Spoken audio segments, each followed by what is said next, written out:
Hello friend, GK pics में आपका स्वागत है। आज की इस वीडियो में केंद्र एवं राज्यों के बीच संबंधों के अंतर्गत वित्तीय संबंध के बारे में पढ़ेंगे। इस टॉपिक पर 2 वीडियो पहले ही बनाया हुआ है, जिसमें केंद्र एवं राज्यों के बीच विधायी एवं प्रशासनिक संबंधों की चर्चा की गई है। इस वीडियो को नीचे दिए गए डिस्क्रिप्शन बॉक्स में लिंक के माध्यम से आप देख सकते हैं। इस वीडियो में समझने की कोशिश करेंगे कि किस प्रकार केंद्र एवं राज्यों के बीच वित्तीय संबंध के अंतर्गत राजस्व आवंटन की व्यवस्था है। इस बंटवारे की सिफारिश कौन करता है? क्या सभी राज्यों को एक ही अनुपात में वित्तीय आवंटन किया जाता है? इन सभी महत्वपूर्ण बिंदु को इस वीडियो में समझेंगे। साथ में यह भी जानने की कोशिश करेंगे कि आपातकाल के दौरान केंद्र एवं राज्यों के बीच संबंध का स्वरूप कैसा होता है। यहाँ वित्तीय संबंध को जीएसटी से पहले एवं जीएसटी के बाद की स्थिति को समझेंगे। जीएसटी लागू होने के बाद केंद्र एवं राज्यों के बीच किस प्रकार संबंधों में बदलाव आया उसे समझेंगे। जैसा कि हम लोग जानते हैं कि हमारे देश में संघीय व्यवस्था है, अर्थात भारत राज्यों का संघ है। यहाँ संघीय व्यवस्था का तात्पर्य है कि देश की शासन व्यवस्था केंद्र स्तर पर केंद्र सरकार एवं राज्य स्तर पर राज्य सरकार के द्वारा चलाया जाता है। किसी भी देश में शासन व्यवस्था को संघीय व्यवस्था अर्थात फेडरल सिस्टम तभी कहेंगे जब वहां की शासन व्यवस्था में केंद्र एवं राज्यों दोनों का भागीदारी हो। हमारे देश में संघीय व्यवस्था है क्योंकि यहाँ की शासन व्यवस्था में केंद्र एवं राज्य दोनों की प्रमुखता है। इसलिए वित्तीय स्रोतों का बंटवारा भी केंद्र एवं राज्यों के बीच किया गया है। वित्तीय स्रोत का बंटवारा वित्त आयोग की सिफारिश के आधार पर किया जाता है।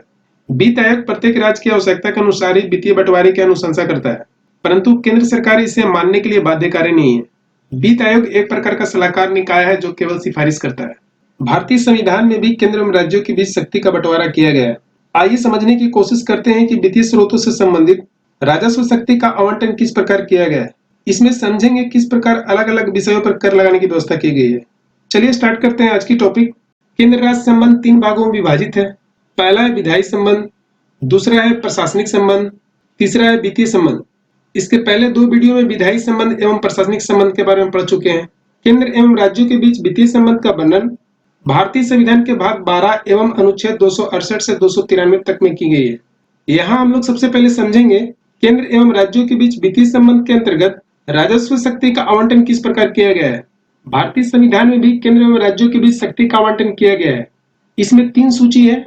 इन सूची के आधार पर केंद्र एवं राज्यों को कर लगाने की शक्ति प्रदान किया गया है। चलिए एक एक कर समझते हैं। पहला है संघ सूची अर्थात यूनियन लिस्ट। संघ सूची में उल्लिखित विषयों पर कर लगाने की शक्ति केंद्र सरकार के पास है। वर्तमान में संघ सूची में 100 विषय का वर्णन है, अर्थात उन सभी विषयों पर कर लगाने की शक्ति केंद्र सरकार को है। नेक्स्ट है राज्य सूची अर्थात स्टेट लिस्ट। राज्य सूची में उल्लिखित विषयों पर कर लगाने की शक्ति राज्यों के पास है। राज्य सूची के अंतर्गत कुल मिलाकर 61 विषय है जिस पर कर लगाने की शक्ति राज्य सरकार को है। नेक्स्ट है समवर्ती सूची अर्थात कंकरेंट लिस्ट। समवर्ती सूची में उल्लिखित विषयों पर कर लगाने की शक्ति केंद्र और राज्य दोनों को है। समवर्ती सूची के अंतर्गत 52 विषय है जिस पर कर लगाने की शक्ति केंद्र और राज्यों दोनों के पास है। चलिए दोबारा रिपीट करते हैं। संघ सूची में शामिल विषयों पर कर लगाने की शक्ति केंद्र के पास है। राज्य सूची में शामिल विषयों पर कर लगाने की शक्ति राज्यों के पास है, जबकि समवर्ती सूची में शामिल विषयों पर कर लगाने की शक्ति केंद्र और राज्य दोनों को है। यहाँ अवशिष्ट विषयों को समझने की कोशिश करते हैं।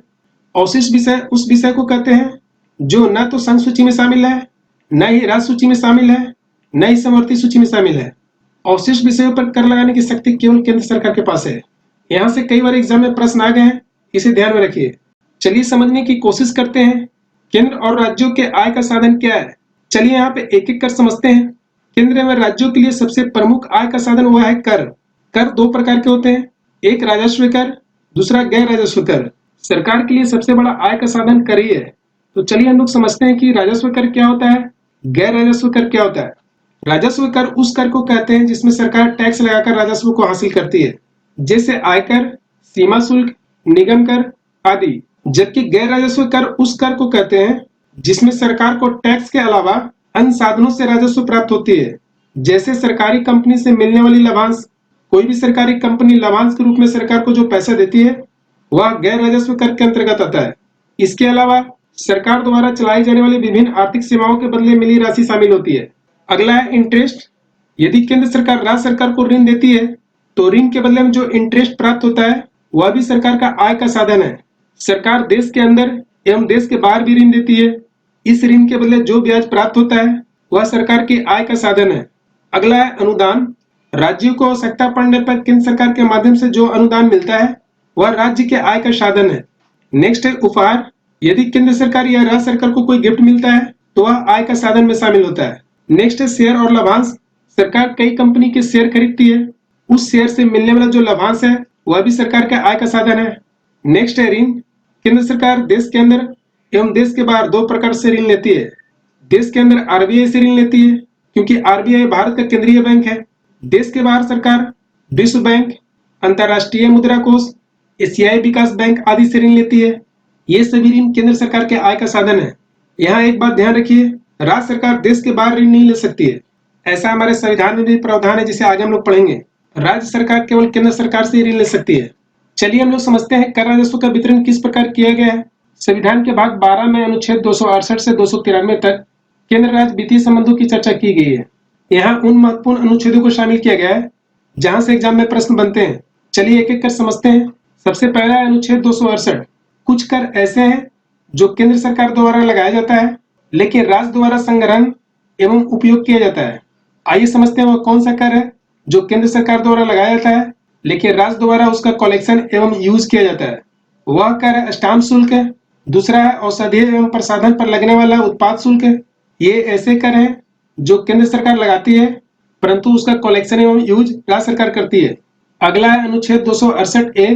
सेवाओं पर कर केंद्र सरकार द्वारा लगाया जाता है, लेकिन इनका संग्रहण एवं उपयोग केंद्र और राज्य दोनों मिलकर करते हैं। यहाँ पे एक संविधान संशोधन को समझिए, वह है 88वां संविधान संशोधन, जो 2003 में किया गया था। इस संशोधन के बाद सेवाओं पर लगने वाला कर का संग्रहण एवं उपयोग केंद्र एवं राज्य दोनों मिलकर करते हैं। इस संशोधन के पहले सेवाओं पर केंद्र सरकार द्वारा कर लगाया जाता था तथा उसका संग्रहण एवं उपयोग भी केंद्र सरकार ही करता था, परंतु 88वें संविधान संशोधन 2003 द्वारा इसे बदला गया। अगला है अनुच्छेद 269। इसके अंतर्गत ऐसे कर आते हैं जो केंद्र सरकार द्वारा लगाया जाता है एवं उसका कलेक्शन भी केंद्र सरकार द्वारा ही किया जाता है, लेकिन बाद में राज्यों को सौंप दिया जाता है। ऐसे कर हैं रेल भाड़ों एवं माल भाड़ों पर कर, समाचार पत्रों के क्रय विक्रय एवं उनमें प्रकाशित विज्ञापनों पर कर। ये ऐसे कर हैं जो केंद्र सरकार लगाती है तथा इसका कलेक्शन भी केंद्र सरकार द्वारा किया जाता है, परंतु बाद में राज्यों को सौंप दिया जाता है। अगला है अनुच्छेद 270। करों को केंद्र सरकार द्वारा लगाया जाता है और केंद्र सरकार ही उसका एकत्र करता है, लेकिन बाद में राज्यों और संघों के बीच बंटवारा किया जाता है। ऐसे कर है आयकर, निगम कर, सीमा शुल्क। यह प्रावधान 80वें संविधान संशोधन अधिनियम 2000 के द्वारा की गई। इस संशोधन के पहले इस कर का उपयोग केवल केंद्र सरकार करता था, परंतु इस संशोधन के बाद यह कर केंद्र एवं राज्यों के बीच बंटवारा किया जाता है। अगला है अनुच्छेद 275। अनुच्छेद 275 में यह प्रावधान है कि राज्यों को आवश्यकता पड़ने पर केंद्र द्वारा राज्यों को अनुदान उपलब्ध कराया जाए। केंद्र सरकार राज्यों को आवश्यकता के अनुसार अनुदान प्रदान करता है। कई बार राज्य जनजाति को उत्थान एवं कल्याण तथा उनके प्रशासनिक विकास के लिए विशेष सहायता का मांग करते हैं। ऐसी स्थिति में संसद को राज्यों को विशेष सहायता प्रदान करने की शक्ति देता है। कोई भी अनुदान राज्यों को वित्त आयोग की अनुशंसा के आधार पर ही दी जाती है।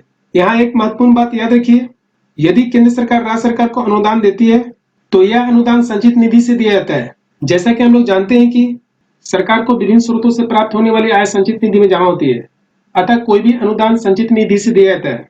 राज्य स्तर पर स्थानीय निकाय, जैसे गांव में ग्राम पंचायत एवं शहर में नगर पालिका, इन्हें स्थानीय विकास के लिए राज्य सरकार की तरफ से संचित निधि से अनुदान दिया जाता है।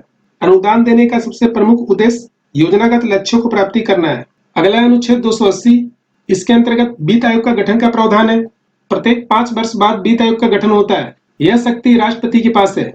राष्ट्रपति आवश्यकता के अनुसार इसे 5 साल के पहले भी गठन कर सकते हैं। यहाँ एक महत्वपूर्ण बिंदु याद रखिए, क्योंकि ऑब्जेक्टिव क्वेश्चंस की व्यू से इंपॉर्टेंट है।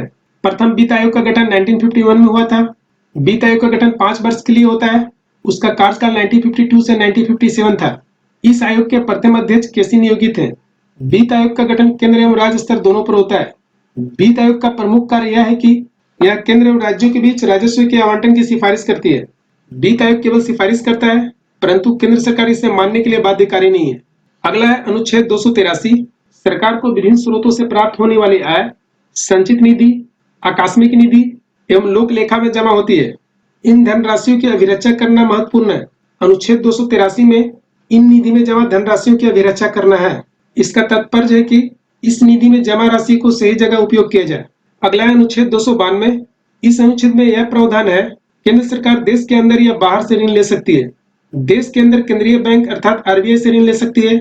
देश के बाहर विश्व बैंक, अंतर्राष्ट्रीय मुद्रा कोष, एशियाई विकास बैंक से ऋण ले सकती है। ये सभी ऋण सरकार के आय का साधन है। अगला है अनुच्छेद 293। राज्य सरकार देश के अंदर ऋण ले सकती है, देश के बाहर ऋण नहीं ले सकती है। राज्य सरकार केवल देश के अंदर ही ऋण ले सकती है। आइए समझने की कोशिश करते हैं आपातकाल अर्थात इमरजेंसी के दौरान केंद्र एवं राज्यों के बीच संबंध का स्वरूप कैसा होता है। हमारे संविधान में आपातकाल लगाने की व्यवस्था की गई है। आपातकाल लगाने की व्यवस्था जर्मनी के संविधान से लिया गया है।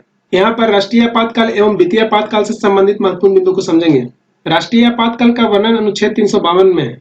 राष्ट्रीय आपातकाल तभी लगाया जाता है जब देश को बाहरी आक्रमण से खतरा हो या देश के अंदर गृह युद्ध की स्थिति जैसा हो। ऐसी स्थिति में राष्ट्रपति आपातकाल की घोषणा कर सकते हैं। राष्ट्रीय आपातकाल के दौरान राष्ट्रपति केंद्र एवं राज्यों के बीच राजस्व वितरण को कम या रोक सकता है। यहाँ ध्यान देने वाली बात है, जब देश में इमरजेंसी की स्थिति होती है उस समय राज्यों के बीच सभी शक्ति केंद्र सरकार के पास चला जाता है। ऐसी स्थिति में राष्ट्रपति केंद्र एवं राज्यों के बीच राजस्व वितरण को कम या रोक सकता है। अगला है वित्तीय आपातकाल। इसका वर्णन भारतीय संविधान के अनुच्छेद 360 में है। हमारे देश में वित्तीय आपातकाल एक बार भी लागू नहीं हुआ है। वित्तीय आपातकाल के दौरान राष्ट्रपति राज्यों को यह निर्देश दे सकता है कि राज्य की सेवा में लगे सभी वर्गों के कर्मचारियों के वेतन भत्ते को कम करें तथा सभी धन विधेयकों या वित्तीय विधेयकों को राष्ट्रपति की स्वीकृति के लिए आरक्षित रखें। जब देश में इमरजेंसी की हालत होती है, ऐसी स्थिति में सारा शक्ति केंद्र सरकार के पास होता है। इस स्थिति में राज्य के कोई भी विधेयक हो उसे राष्ट्रपति की स्वीकृति लेना जरूरी होता है।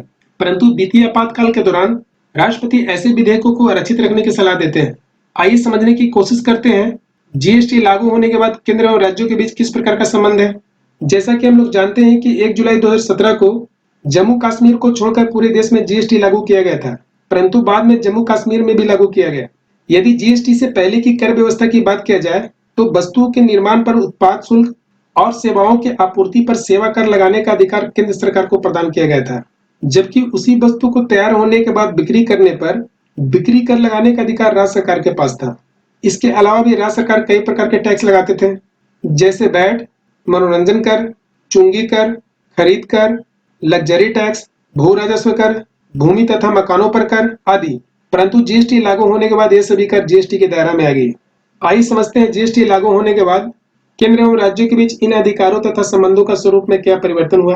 केंद्र और राज्य स्तर पर लागू विभिन्न अप्रत्यक्ष कर जीएसटी के अंतर्गत सम्मिलित हो जाने के कारण राज्यों की वित्तीय स्वायत्ता का ह्रास हुआ।